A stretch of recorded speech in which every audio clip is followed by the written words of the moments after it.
I love you. हमर पहले से लवर बा। ए जी आई लव यू। ना ना हमर पहले से लवर बा। बैठ जा। डॉक्टर बोलो का हो ना आ गईले फरवरी के महीनावा हो धड़के लइकन के दिलावा लवलाइटिस के बनता सुदीनावा हो धड़के लभर लोग के दिलावा पहले रोज डे आई फिर प्रपोज मारल जाई चॉकलेट महंगे किनाई टेडी गिफ्ट में दियाई टेडिया खेले जैसे गोदी में होरी लावा हो धड़के लइकन के दिलावा आ गईले फरवरी के महीनावा हो धड़के लभर लो के दिलावा फिर परमिश कइल जाई हगडे हियारा जुड़ाई किस डे बहुते गुदगुदाई लास्ट में वैलेंटाइन डे आई जे सिंगल बाबा जाई जूना जूनावा हो धड़के लइकन के दिलावा आ गईले फरवरी के महीनावा हो धड़के लभर लोग के दिलावा। ऐसे कौन लवर करेला तहनी के दोनों रिजेक्ट बाड़ल लो। रिजेक्ट हो गई हमनी के।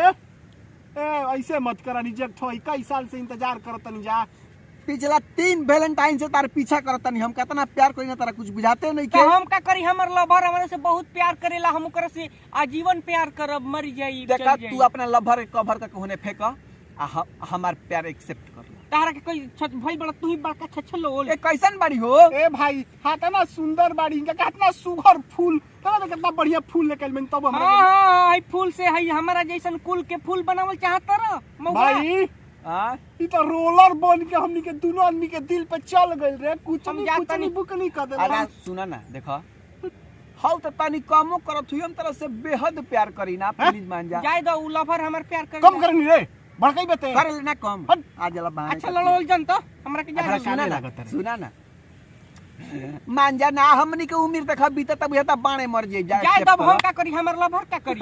अरे भाई दोनों जना पहले फाइनल कर लो कि के कर हुकम हम ना अरे तोरे चलते ते भड़कावत रे हर बेरी ले हम स्वार्थी काहे बन जाता रे ते हम कर लगता आजमावत रहनी हजार जेकर हो जाईता ये आजमावत रह जैसे ई जंग के मैदान हो का हमार लवर या पीछे मत पड़ बात दो एकला चल जीबा खेत में असौ के वैलेंटाइन पार हो गइल चल गइल रिजेक्ट कर से चक्कर में। देख भाई देख टेंशन मत ले देख अरे वैलेंटाइन कुछ नहीं होता है रे भाई हम लोग भारत में रहते हैं मिली तो बाहर न तो बेकार। ए चुप रहो कौन है रे ससुरा मिली तो बाहर न तो बेकार। बात हला मत कर देख रोवे लगा रे बेमतलब के बात देख वैलेंटाइन कुछ नहीं होता है।